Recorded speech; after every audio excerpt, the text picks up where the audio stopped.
اور اقوام متحدہ کے اندر 48 میں ایک جنگ بھی ہوئی تھی پاکستان انڈیا کی، اور جو کشمیر آزاد ہے یہ مجاہدین نے آزاد کروایا تھا، کشمیر کے لوگوں نے خود زور لگایا تھا، بہت سارے مجاہدین خیبر پختونخوا سے گئے تھے، تب یہ جتنا علاقہ آزاد ہے یہ آزاد ہوا تھا۔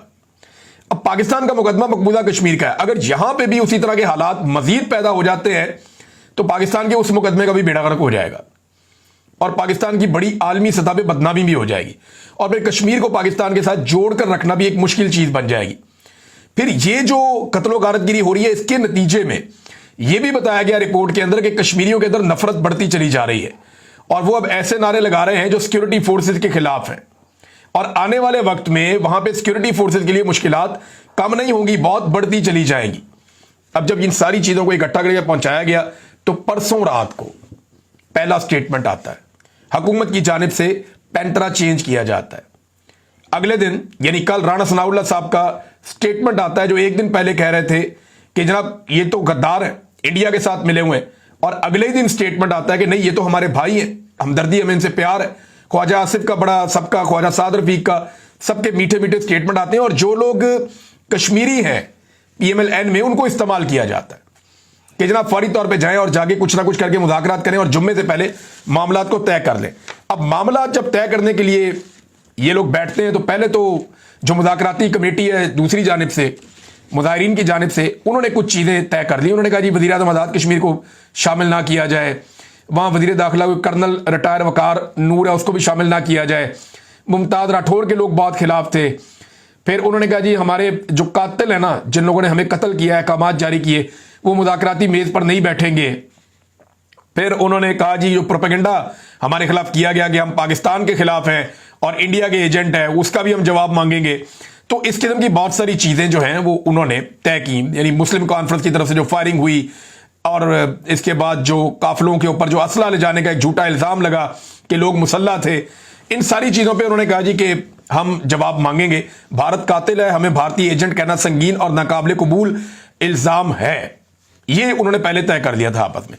اب سوراب برکت صاحب نے جو نیوز دی ہے ان کی اطلاع کے مطابق جو حکومت کے اور مذاکراتی کمیٹی کے بیچ میں، جو عوامی ایکشن کمیٹی ہے، ان کے بیچ میں جو بات چیت ہوئی ہے، اس میں جو چیزیں طے ہوئی ہیں وہ کیا ہے میں آپ کو بتا دیتا ہوں۔ نمبر 1، جو 12 سیٹیں ہیں جن کا پھڈا ہے اصل میں، جن کے ذریعے سے اسٹیبلشمنٹ کنٹرول کرتی ہے آزاد کشمیر کی پوری انتظامیہ کو اور پوری حکومت کو، وہ 12 سیٹوں کے فنڈ فوری طور پہ روک دیے جائیں گے، نمبر 1۔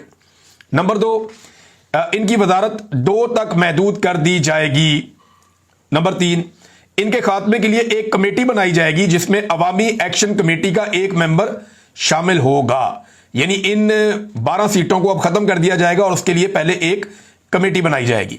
ان سیٹوں کا آئندہ وزیر اعظم کے انتخاب سے کوئی تعلق نہیں ہوگا، یعنی اگر یہ سیٹیں رہیں گی تو وزیر اعظم کا انتخاب نہیں کر سکیں گی، یہ نہ یہ حکومت گرا سکیں گے نہ یہ حکومت بنا سکیں گے۔ ایک سمبولک ویلیو کے طور پہ ان کو رکھنا تو آپ رکھ لیں۔ اسی طرح مراد فوری طور پہ کم کی جائیں گی جو مراد دی جاتی ہیں، اور باقی مطالبات بھی پھر ساتھ ساتھ مان لیے جائیں گے۔ اب یہ سوچ موجود ہے کہ عوامی ایکشن کمیٹی اب آپس میں فیصلہ کرے گی اور پھر مذاکرات آگے بڑھیں گے۔ یہ ڈیولپمنٹ ہوئی ہے، اور ابھی تک دونوں کے بیچ میں دوبارہ مذاکرات کب ہونے ہیں میرے پاس اس کے بارے میں انفارمیشن نہیں ہے، کیونکہ حکومت نے کچھ چیزیں تسلیم کی ہیں، کچھ چیزیں ریکویسٹ کی ہیں۔ اب وہ باتیں جو ہے وہ دوبارہ بیٹھیں گے عوامی ایکشن کمیٹی کے لوگ، اور وہ بیٹھے بھی ہیں، وہ کیا چیزیں طے کرتے ہیں اس وقت میرے پاس، کیونکہ وہاں ڈیولپمنٹ نہیں آئی تو ابھی جب میں ریکارڈ کر رہا ہوں اس کے بارے میں مجھے نہیں پتا، لیکن یہ ذرائع سے خبریں آئی ہیں، میں نے آپ تک پہنچا دی ہیں۔ تو یہ جو ایک انٹیلیجنس کی رپورٹ آئی حکومت کے پاس اور اسلام آباد میں پہنچی، اس نے سب کو ہلا کر رکھ دیا اور طاقت وہاں پہ ناکام ہو گئی تھی۔ جوائنٹ عوامی ایکشن کمیٹی ایک اور بات کہتی ہے، مراد کے بارے میں وہ یہ بتاتے ہیں کہ جی اسمبلی کے 53 ممبرز ہیں، وزیر ان میں سے 34 ہیں، یعنی 53 کی ٹوٹل اسمبلی ہے، ایک کو اپوزیشن میں ڈال دیتے ہیں اور 34 اس کے اندر وزیر ہیں اس وقت، 10 اس کے اندر مشیر ہیں اس وقت، وزیر اعظم اور صدر 2 بیچ میں یہ بھی شامل ہیں۔ تو جو لگ بھگ 100 کے قریب لوگ ہیں جو بڑی موج کر رہے ہیں اس وقت آزاد کشمیر میں، اور اب جو 310 ارب روپے کا ان کا بجٹ ہے اس میں سے یہ لوگ بتاتے ہیں کہ بجٹ کا ایک بڑا حصہ جو کہ 62 ارب روپے بنتا ہے وہ ان لوگوں پہ خرچ کر دیا جاتا ہے، یعنی اگر ان 100 لوگوں پہ تقسیم کریں تو 62 کروڑ روپیہ فی شخص سالانہ خرچ کیا جاتا ہے۔ یہ مراد یافتہ لوگ جو ہیں یہ اتنے طاقتور لوگ ہیں، یہی پیسہ اگر عوام پر خرچ کیا جائے تو آزاد کشمیر کے ہر ضلع کو 6.2 ارب مزید مل سکتا ہے، جس سے وہاں کی عوام کی قسمت بدل سکتی ہے، اور یہ پیسہ عوام کو ملنا چاہیے۔ یہ مراد سیاستدانوں کو اور عیاشی کرنے والے بیوروکریٹس کو، اور یہ 100 افراد تو مین ہے نا بیچ میں، کہتے ہیں ان 100 افراد کے اوپر ریاست پیسے کا ایک بہت بڑا حصہ خرچ کر رہی ہے جو زیادتی ہے۔ یہ پیسہ ان پہ خرچ نہیں کرنا چاہیے بلکہ عوام پہ خرچ کرنا چاہیے، یہ ایک ان کا بڑا مطالبہ ہے۔ اب ناظرین، مذاکرات کے اگلے دور میں کیا ہوتا ہے، کیونکہ آج کا دن پھر بہت امپورٹنٹ ہے، آج جمعے کا دن ہے، لوگ جمعے کی نماز کے بعد نکلیں گے، اور ڈیفینیٹلی نکلیں گے، کیونکہ اسٹیبلشمنٹ کو اس سے پہلے اپنی طاقت پہ بہت غرور تھا، بڑا تکبر تھا۔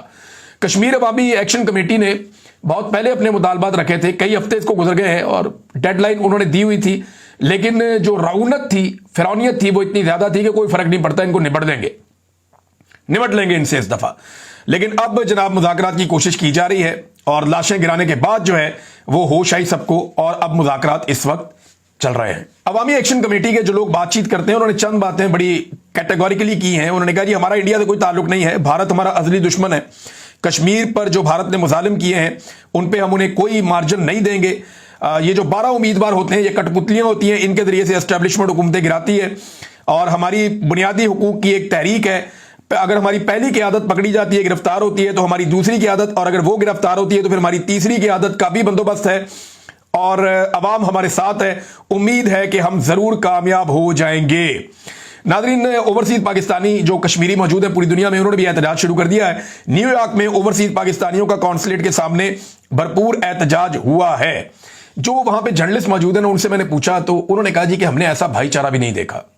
پاکستان میں اگر لوگ ایسے احتجاج کریں تو اسٹیبلشمنٹ سے بہت جلدی وہ جان چھڑا سکتے ہیں۔ غیر قانونی اور غیر آئینی جو کردار ہے پاکستان کی ملٹری اسٹیبلشمنٹ کا، اس کو سیاست سے نکال کے باہر پھینک سکتے ہیں اگر پاکستان کے اندر بھی عوام ایسا بھائی چارہ دکھائیں، بالکل ویسا بھائی چارہ جیسا زمان پارک میں عمران خان صاحب کے گھر کے باہر لوگ اکٹھے ہوتے تھے اور وہ ایک دوسرے کو بچاتے تھے، ایک دوسرے کو پروٹیکٹ کرتے تھے، جیسے لوگ عمران خان کے ساتھ اکٹھے ہوتے تھے، ویسا بھائی چارہ کشمیر میں دیکھا گیا۔ لیکن بروٹل یوز آف فورس کے باوجود یہ لوگ پیچھے نہیں ہٹے، یہ بہت بڑا فرق ہے۔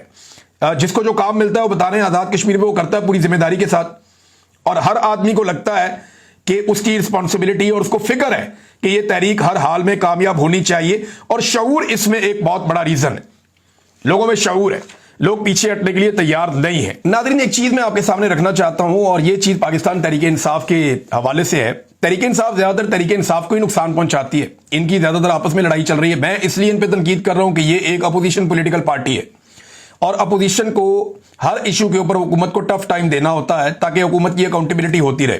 اب کشمیر میں ظلم اور بربریت ہے، عملی طور پہ پاکستان تحریک انصاف نے کیا کیا؟ صرف سٹیٹمنٹ جاری کیے۔ غزہ میں سمود فلوٹیلا پر حملہ، اس کے اوپر پاکستان تحریک انصاف نے کیا کیا؟ اسرائیل کے ساتھ خفیہ معاملات کرنے پر جو اس وقت کی حکومت نے کیے، اس کے اوپر جناب پاکستان تحریک انصاف نے کوئی عوامی سطح کا رد عمل نہیں دیا، حتیٰ کہ خیبر پختونخوا میں ڈرون حملوں، ملٹری آپریشن اور جیٹ طیاروں کی بمباری پر بھی صرف عوام کو امدادی رقم پاکستان تحریک انصاف کی وہاں کی حکومت نے دی۔ پاکستان تحریک انصاف نے عملی طور پہ ان عوامی ایشوز کے اوپر پوری طرح سے آواز نہیں اٹھائی، چاہے کرپشن کا معاملہ ہو، چاہے چینی میں کرپشن ہو، چاہے آٹے میں گندم میں کرپشن ہو، چاہے سیلاب زدگان کی مدد کا معاملہ ہو، چاہے کشمیر کا معاملہ ہو، چاہے غزہ کا معاملہ ہو، چاہے اسرائیل کے ساتھ خفیہ ملاقات یا چیزیں طے کرنے کا معاملہ ہو۔ ابھی میں آپ کو ایک خبر دوں گا آگے، عائشہ صدیقہ صاحبہ نے ایک بڑی خبر بریک کی ہے، بہت بڑا انکشاف کیا ہے، وہ انکشاف میں آپ کے سامنے رکھوں گا۔ اب یہ ساری چیزیں پاکستان تحریک انصاف کو عوامی پارٹی کے طور پہ باہر نکل کے عوام کے اندر اس کے اوپر آواز اٹھانی چاہیے تھی، لیکن تحریک انصاف نے انفارچونیٹلی ایسا نہیں کیا۔ حالانکہ سب سے بڑی پولیٹیکل پارٹی ہے، سب سے زیادہ سپورٹ ان کے پاس ہے، لیکن ان معاملات پہ بھی وہ پیچھے رہے۔ اب مولانا فضل الرحمان صاحب نے اس پہ احتجاج کا اعلان کیا۔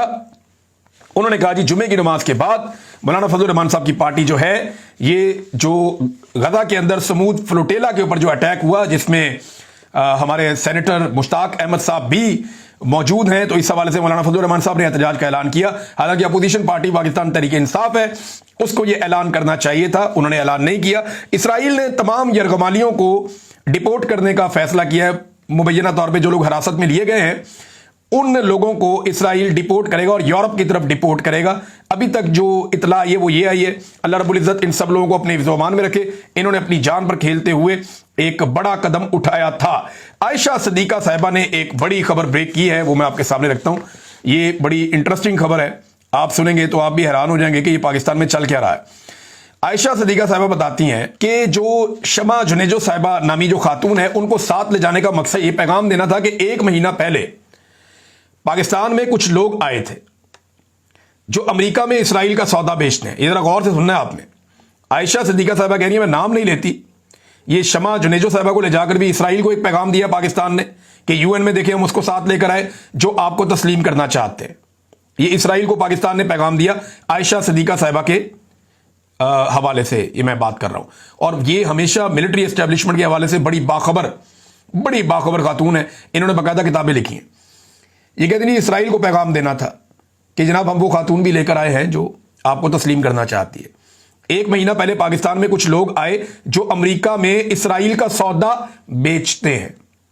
وہ مختلف مدرسوں میں اور مذہبی تنظیموں سے ملتے رہے. یہ مولوی بلا وجہ چپ نہیں ہے.